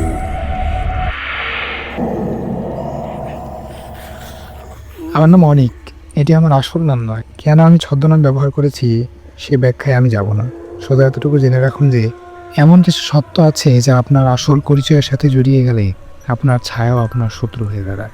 আমি যে ঘটনার কথা বলতে যাচ্ছি তা কোনো শহর বা আধুনিক লোকালয়। এটি সেই পাহাড়ের গল্প যেখানে মানচিত্রের দাগ শেষ হয়ে যায় এবং আদিম অন্ধকারের রাজত্ব শুরু হয়। আমি কোনো দুঃসাহসী অভিজাতি ছিলাম না, আমি ছিলাম একজন সাধারণ মানুষ যার একমাত্র আবদার ছিল তার প্রিয় বন্ধু সুমিতকে বিশ্বাস করা। সুমিত ছিল এক রোখা। সে পাহাড়ের সেই নিষিদ্ধ অঞ্চলগুলোর প্রতি এক অদ্ভুত টান অনুভব করত। মাসখানেক আগে সে আমাকে একটি হাতে লেখা মানচিত্র দেখিয়ে বলল, অনিক, হিমালয়ের পাদদেশে এমন এক উপত্যকা আছে যেখানে শব্দ কখনো মরে না, তারা সেখানে জমা হয়ে থাকে। ভাবতো একবার 1000 বছর আগের কোনো মানুষের চিৎকার যদি আজ আমরা শুনতে পাই। আমি হেসেছিলাম, কিন্তু সুমিত সেদিন সেই উপত্যকার খোঁজে নিয়ে নিখোঁজ হলো। আমার হাসি কান্নায় পরিণত হলো। কোনো পুলিশ বা উদ্ধারকারী দল সেখানে যেতে রাজি হলো না। স্থানীয় গাইডরা শব্দভোগ পাহাড় নামে পাহাড়টিকে চিনত। নাম শুনেই কানে হাত দিয়ে জিভ কাটতো। বাধ্য হয়ে আমি একাই রওনা হলাম। আমার সাথে আধুনিক কোনো সরঞ্জাম ছিল না, না কোনো জিপিএস, না কোনো টর্চ। পাহাড় ওঠার সময় আমার ব্যাগটা একটা গভীর খাদে পড়ে গিয়েছিল। আমার কাছে ছিল কয়েকটা মশাল, ডিয়াসলাই আর আদিম এক জেদ। 3 দিন হাঁটার পর আমি এমন এক জায়গায় পৌঁছালাম যেখানে বাতাসের কোনো অস্তিত্ব নেই। চারপাশটায় যেন বিশাল এক ভ্যাকিউম ক্লিনার দিয়ে বাতাস শুষানো হয়েছে। গাছের পাতাগুলো নড়ছে না, এমনকি আমার নিজের নিঃশ্বাসের শব্দ আমি শুনতে পাচ্ছিলাম না। আমি যখন পাথরের উপর পা রাখছিলাম কোনো শব্দ হচ্ছিল না, মনে হচ্ছিল আমি কোনো এক নির্বাক চলচ্চিত্রের ভেতরে ঢুকে পড়েছি। সামনেই সেই গুহা, বিশাল এক পাথরে হা করা। গুহার মুখে পৌঁছাতেই আমি থমকে দাঁড়ালাম। গুহার দেয়ালের পাথরে কিছু বিচিত্র চিহ্ন খোদাই করা। না, এগুলোকে খোদাই বলা ভুল হবে। চিহ্নগুলো দেখে মনে হচ্ছে সেগুলো পাথরের ভেতরে থেকে বেরিয়ে আসছে। সেগুলো দেখতে অনেকটা মানুষের শিরার মতো, যা ধুকফুক করছে। আমি একটি চিহ্নের ওপর হাত রাখলাম, অনুভব করলাম পাথরটা বরফের মতো ঠান্ডা নয়, বরং মানুষের শরীরের মতো উষ্ণ। আমি চিৎকার করে সুমিতের নাম ধরে ডাকতে চাইলাম, কিন্তু এক অদ্ভুত ব্যাপার ঘটলো। আমি মুখ খুললাম, আমার গলা দিয়ে বাতাস বের হলো, কিন্তু কোনো শব্দ বের হলো না। আমার নিজের গলার স্বর আমার কানে পৌঁছানোর আগেই বাতাসের অদৃশ্য কোনো হাত সেটাকে চেপে মারলো। আমার শরীর দিয়ে এক শীতল স্রোত বয়ে গেল। আমি বুঝলাম স্থানীয়রা কেন একে শব্দভূপ পাহাড় বলে। এখানে শব্দ করার কারণ এখানে শব্দ হলো এক ধরনের খাদ্য। মশালটা জানানোর জন্য আমি দিয়াশলাই বের করলাম। কাঠিটা খসার পর যে চর্চর শব্দটা হওয়ার কথা ছিল তা হলো না, শুধু একদরা উজ্জ্বল আগুন জ্বলে উঠল। সেই আগুনের আলো গুহার দেয়ালের ওপর পড়তেই আমি শিউরে উঠলাম। দেয়ালে খোদাই করে সেই চিহ্নগুলো আরও স্পষ্ট নড়াচড়া শুরু করেছে। সেগুলো যেন কোনো এক আদিম লিপি, যা সময়ের সাথে সাথে পাথরের চামড়ায় খোদাই হয়ে গেছে। আমি গুহার ভেতরে এক পা পারলাম, সাথে সাথে অনুভব করলাম মাটির তলা থেকে এক ধরনের ধীর ধীর গতির কম্পন আমার পায়ের পাতা দিয়ে মাথার তালু পর্যন্ত উঠে আসছে। এটা কোনো ভূমিকম্প নয়, এটা যেন কোনো এক বিশাল প্রাণীর হৃৎপিণ্ডের স্পন্দন। গুহাটা প্রতি সেকেন্ডে একবার করে নিঃশ্বাস নিচ্ছে, যেন সে নিঃশ্বাস ছাড়ছে। তখন এক ধরনের ব্যবসা বা পুরনো গন্ধ নাকে আসছে। গন্ধটা পচা কিছু নয়, বরং অনেক পুরনো পাথরের ভেতরে আটকে থাকা বাঁশি বাতাসের শব্দ। গুহার মেঝেটা একদম মসৃণ, কিন্তু মশালের আলো যত নিচে ফেললাম আমার চোখ কপালে উঠল। মেঝেটা পাথরের নয়, ওটা কালচে রঙের এক ধরনের কাচের মতো স্বচ্ছ পদার্থ। আর সেই স্বচ্ছ স্তরের নিচে আমি যা দেখলাম তা দেখে আমার হাত থেকে মশালটা প্রায় পড়ে যাচ্ছিল। মেঝের নিচে হাজার হাজার মানুষের মুখ জমে আছে, কারো চোখ খোলা, কারো মুখ যন্ত্রণায় বিকৃত। তারা সবাই যেন মাটির নিচে কোনো এক অদৃশ্য পানির স্রোতে ভেসে যাচ্ছিল এবং হঠাৎ করে জমে পাথর হয়ে গেছে। তাদের সবার নজর একদিকে, গুহার গভীর অন্ধকারের দিকে। আমি লক্ষ্য করলাম সেই জমে যাওয়া মুখগুলোর মধ্যে একটি মুখ খুব চেনা, ওটা সুমিতের মতো দেখতে। কিন্তু সুমিত তো 1 মাস আগে এসেছে, তার মুখ এত গভীরে গেল কিভাবে? ঠিক তখন গুহার ভেতর থেকে এক ধরনের শীষ দেওয়ার মতো শব্দ এলো। শব্দটা কান দিতে নয়, সরাসরি মস্তিষ্কের ভেতরে গিয়ে বাজছিল। মনে হচ্ছিল পাথরগুলো কথা বলছে। তারা বলছে, আরো ভেতরে এসো, এখানে কোনো শব্দ নেই, এখানে শুধু শান্তি। আমি জানি না কেন, কিন্তু আমার পা দুটো নিজে থেকে অন্ধকারের দিকে এগোতে শুরু করলো। আমি বুঝতে পারলাম আমি আর নিজের নিয়ন্ত্রণে নেই। এই পাহাড়, এই গুহা আমাকে আমন্ত্রণ জানাচ্ছে না, সে আমাকে গ্রাস করছে। আমি যখন প্রথম মোড়টা ঘুরলাম, দেখলাম মশালের আলোয় দেয়ালগুলো সংকুচিত হয়ে আসছে। পাথরগুলো এখন আর শক্ত নয়, সেগুলো নরম মাংসের মতো কাঁপছে। আমি পেছনে ফিরে তাকালাম, গুহার মুখটা এখন এক বিন্দু আলোর মতো দেখাচ্ছে, আর সেই আলোর বিন্দুটা ধীরে ধীরে ছোট হয়ে আসছে। সেই গুহাটি তার মুখ বন্ধ করে দিচ্ছে। আমার সামনে কেবল আদিম অন্ধকার আর সেই পাথরের ধীর গতির নিঃশ্বাস। গুহার ভেতর থেকে সেই শীষ দেওয়ার মতো শব্দটা এখন আরও স্পষ্ট। শব্দটা বাতাসের কম্পন নয়, বরং পদার্থের ঘর্ষণ।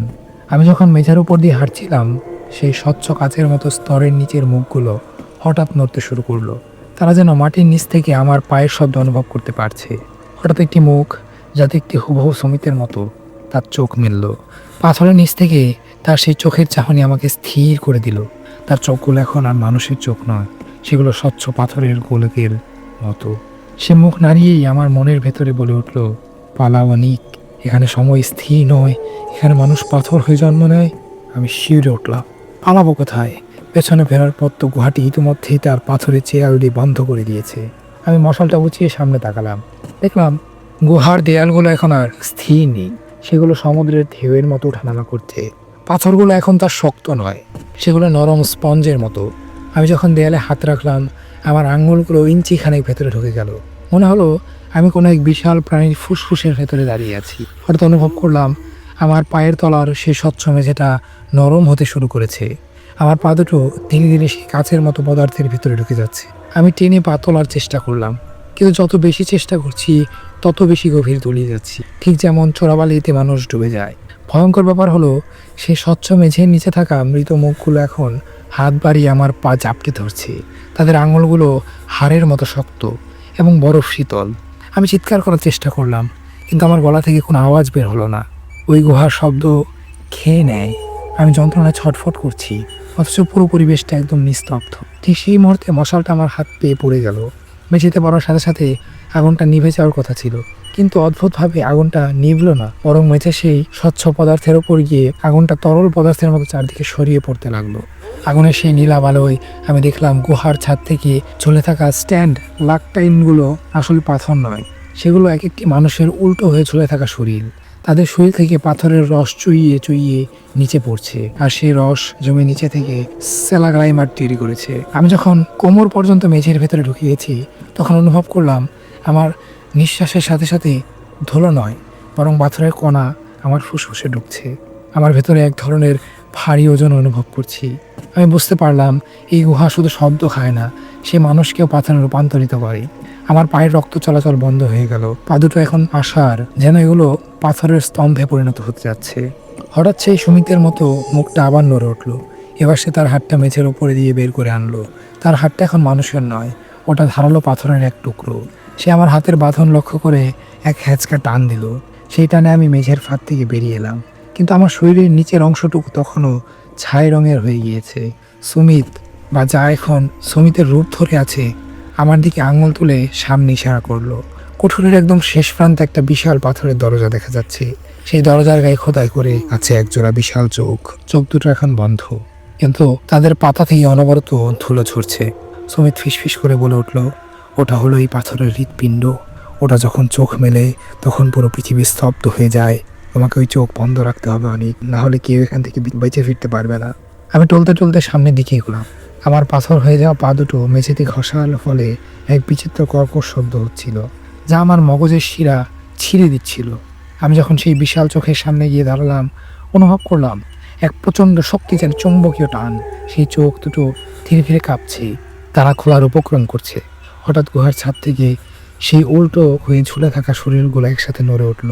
তারা সবাই এখন আমার দিকে তাকিয়ে আছে। তাদের মুখগুলো হা করে হয়ে গেছে। একযোগে এক নিঃশ্বাস আর্তনাদ ভেসে গেল। সেই শব্দহীনতা আমার কানের পর্দা ছিঁড়ে রক্ত বের করে দিল। আমি বুঝতে পারলাম আমি এক এমন মরণ ফাঁদে পা দিয়েছি, যেখানে প্রতিটি মুহূর্ত আমার মস্তিষ্ক কাঁপছে। আর সেই বিশাল চোখ দুটো যদি একবার খুলে যায়, তবে এই গুহার ভেতরে থাকা হাজার হাজার পাথরের মূর্তি আবার জেগে উঠবে এক ধ্বংসলীলায় মাথার জন্য। সেই বিশাল চোখের পাতাগুলো যখন কাঁপতে শুরু করলো, গুহার দেয়ালগুলো থেকে এক ধরনের বিচিত্র শব্দ বের হতে লাগলো। ওটা কোনো মানুষের চিৎকার নয়, বরং হাজার হাজার পাথর যখন একসাথে খসা খায় যে কর্কশ শব্দ তৈরি হয়, ঠিক তেমন। হঠাৎ গুহার যে অংশটা এতক্ষণ ধোঁয়াটে ধূসর ছিল, তা ধীরে ধীরে রক্তবর্ণ ধারণ করতে শুরু করলো। পাথরগুলো এখন আর শক্ত নয়, সেগুলো যেন কাঁচা মাংসের মতো দপদপ করছে। আমি দেখলাম দেয়ালের রন্ধে রন্ধে আটকে থাকা সেই প্রতিধ্বনিগুলো মুক্ত হওয়ার জন্য ছটফট করছে। সুমিতের সেই কণ্ঠস্বর, যা একটু আগেও শান্ত ছিল, তা এখন আর্তনাদে পরিণত হলো।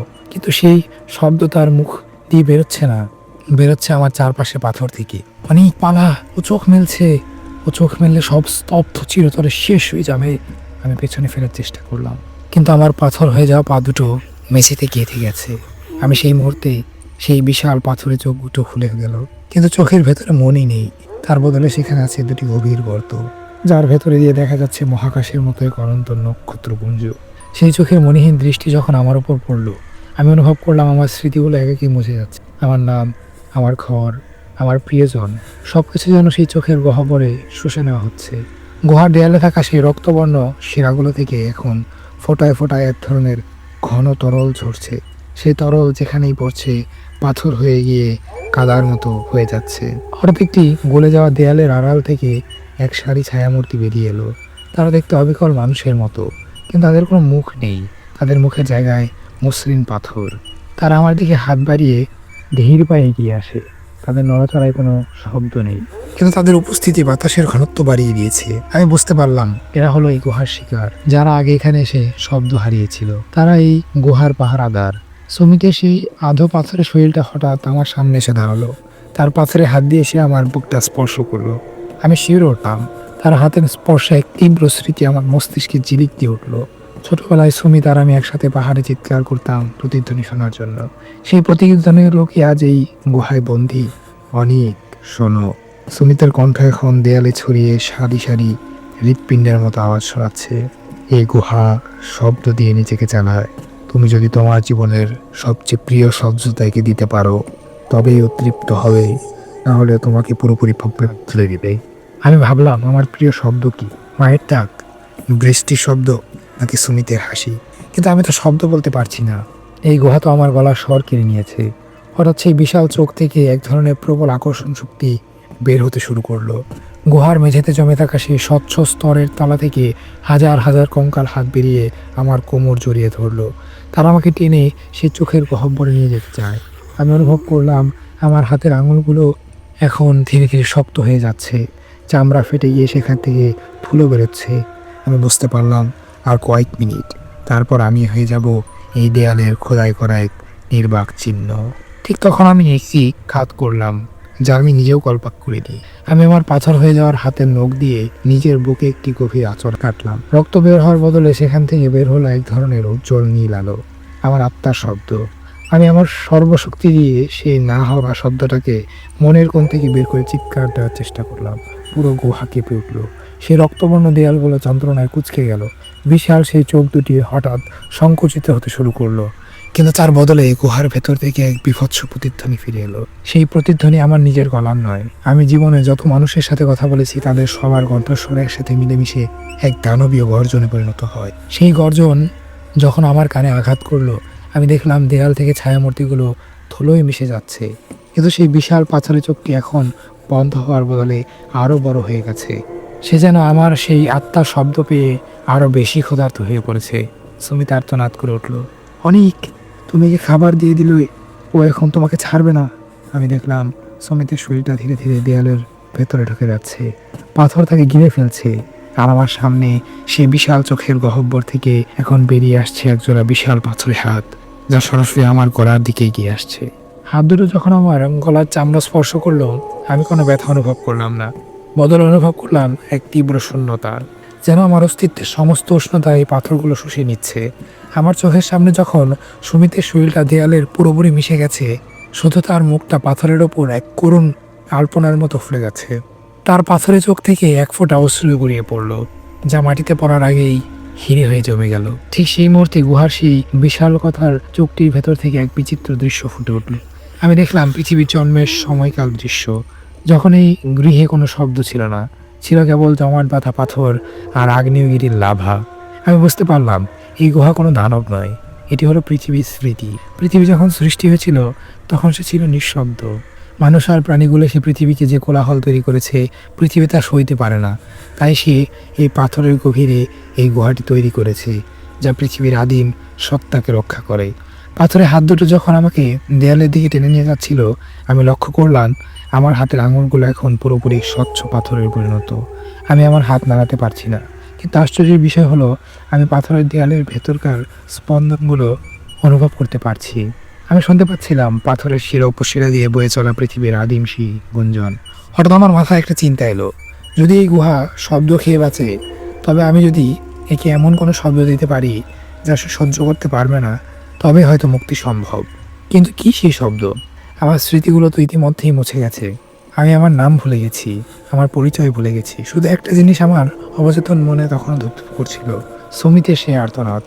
আমি আমার পাথর হয়ে যাওয়া বুকটা দিয়ে সেই বিশালতার হাতের ওপর সজোরে ধাক্কা দিলাম।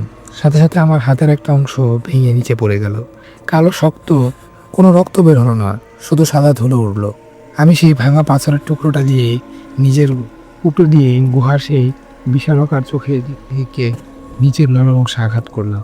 সাথে সাথে এক প্রচণ্ড বিস্ফোরণ হলো, কিন্তু সেই বিস্ফোরণে কোনো শব্দ হলো না। গুহার দেয়ালগুলো ধরধর করে কাঁপতে শুরু করলো। রক্তবর্ণের সেই শিরাগুলো থেকে এখন লাভার মতো গরম তরল বের হতে শুরু করছে। আমি দেখলাম গুহার ছাদ থেকে ঝুলে থাকা সেই দেহগুলো একে একে নিচে পড়ে যাচ্ছে এবং মাটিতে পড়ার সাথে সাথে ধুলোয় মিশে যাচ্ছে। সেই বিশাল আকার চোখটি যন্ত্রণায় সংকুচিত হয়ে গেল। চোখের সেই নক্ষত্রপুঞ্জগুলো এখন বিশৃঙ্খলভাবে ঘুরতে শুরু করছে। আমি অনুভব করলাম গুহার সেই আকর্ষণ শক্তি এখন বিকর্ষণে পরিণত হয়েছে। পাথরগুলো আমাকে আর ধরে রাখতে পারছে না, তারা যেন আমাকে বমি করে বের করে দিতে যাচ্ছে। কিন্তু ঠিক তখনই আমি এক ভয়ঙ্কর সত্যি আবিষ্কার করলাম। আমি যখন আমার ভেঙে যাওয়া হাতের দিকে তাকালাম, দেখলাম আমার মাংসের ভেতর দিয়ে হাড় নয়, বরং পাথরের শিকড় গড়িয়ে উঠেছে। আমি আর পুরোপুরি মানুষ নই। এই গুহা আমাকে মুক্তি দিলেও আমি কি এই পাথরের শরীর নিয়ে মানুষের সমাজে ফিরতে পারবো? হঠাৎ গুহার একদম গভীর থেকে এক আদিম কণ্ঠস্বর প্রতিধ্বনিত হলো।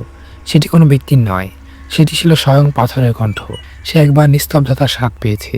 কোলাহল তাকে আর গ্রহণ করবে না। অনিক, তুমি এখন আমাদেরই একজন। দেয়ালগুলো এখন আবার সংকুচিত হতে শুরু করলো।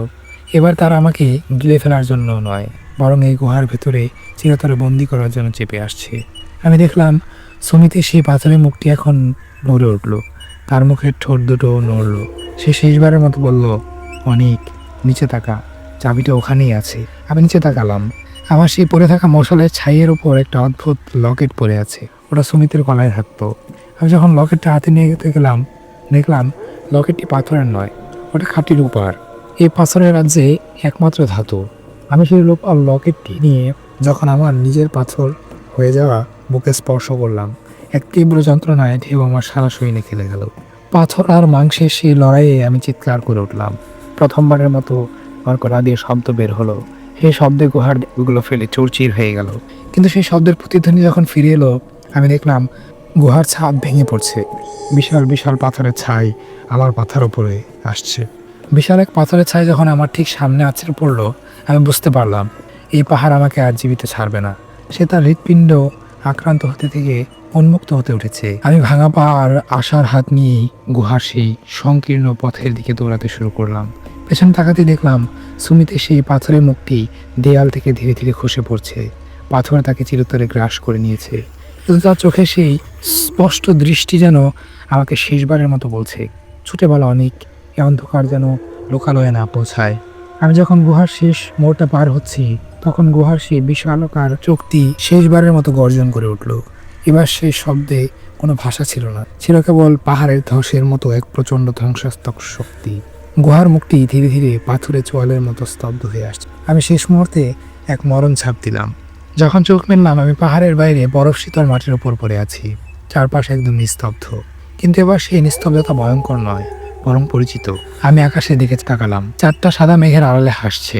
বাতাসের ছাপটা আমার মুখে লাগছে। আমি নিঃশ্বাস নিলাম। এবার আর পাথরের ধুলো নয়, হিমালয়ের কনকনে ঠান্ডা বাতাস আমার ফুসফুসে প্রবেশ করলো। আমি কোনো মতে উঠে দাঁড়ানোর চেষ্টা করলাম। আমার ডান হাতের আঙুলগুলো এখন স্বচ্ছ স্ফটিকের মতো, যা নাড়ানো যায় না। আমি আর সেই আগের অনেক নেই। গ্রামের মানুষ যখন আমাকে বনের কিনারায় আবিষ্কার করলো, তারা ভয় পেয়ে গিয়েছিল। তারা আমাকে কোনো দানব বা দেবতা ভেবে গ্রাম থেকে তাড়িয়ে দিতে চাইলো। আমি বুঝতে পারলাম সুমিতের সেই কথাটি কত বড় সত্য ছিল। নিস্তব্ধতার স্বাদ যে পেয়েছে, কোলাহল তাকে আর গ্রহণ করবে না। আজ 5 বছর কেটে গেছে। আমি এখন আর কারোর সাথে কথা বলি না। তারা মাঝরাতে যখন পাহাড়ের চূড়ায় কোনো আলো দেখতে পায়, তারা জানে ওটা পাথরে মানব। আমি জানি যেদিন এই পাথর আমার হৃৎপিণ্ডে স্পর্শ করবে, সেদিন আমিও সুমিতের মতো পাহাড়েরই এক নীরব অংশ হয়ে যাব। আর যখন আমি কানে হাত দিই, আমি শুনতে পাই সুমিতের সেই হারিয়ে যাওয়া হাসি। আর মনে রাখবেন, পাহাড় যখন নিঃশ্বাস নেয়, তখন কোনো শব্দ করবেন না, কারণ কিছু নিস্তব্ধতা কেবল শোনার জন্য নয়, অনুভব করার জন্য। আর কিছু পাথর কেবল পাথর নয়, তারা হলো মানুষের জমে যাওয়া দীর্ঘশ্বাস। আজকের গল্পটা এখানেই শেষ। কিন্তু সত্যি করে বলুন তো, এখন আপনার চারপাশটা একটু আলাদা লাগছে না? আপনার কাছে গল্পটা কেমন লাগলো? ভালো লাগলে আমাদের জানাবেন। আর যদি মনে হয় গল্পটি আরও ভয়ঙ্কর হতে পারতো, সেটাও খোলাখুলি লিখবেন। কারণ সব গল্প সবার কাছে একরকম লাগে না। কারো কাছে নীরবতায় ভয়, কারো কাছে আবার ছোট একটা শব্দই যথেষ্ট। আর হ্যাঁ, আপনার জীবনের সাথে যদি এমন কোনো ঘটনা ঘটে থাকে যেটা আজও ভাবলেই বুকের ভেতরে কোনো এক কোণে ভারী স্তব্ধতা ফিল হয়, তাহলে সেটা আমাদেরকে শেয়ার করতে পারেন। আমাদেরকে পাঠিয়ে দিতে পারেন আমাদের ইমেল অ্যাড্রেসে। আমাদের ইমেল অ্যাড্রেস horrorstationstory@gmail.com। কে জানে, হয়তো আপনার গল্পটায় পরের ভিডিওতে আমরা শোনাবো। এমন আরও ভয়ঙ্কর ঘটনা পেতে আমাদের চ্যানেলটি সাবস্ক্রাইব করে রাখুন আর পাশের বেল আইকনে চাপ দিন, যাতে নতুন গল্প এলেই আপনি সবার আগে শুনতে পারেন। আজ এখানে শেষ করছি, কিন্তু মনে রাখবেন, কিছু গল্প শেষ হলেও অন্ধকার শেষ হয় না। আবার দেখা হবে ঠিক এমনই এক গভীর রাতে নতুন কোনো ভয়ঙ্কর গল্প নিয়ে।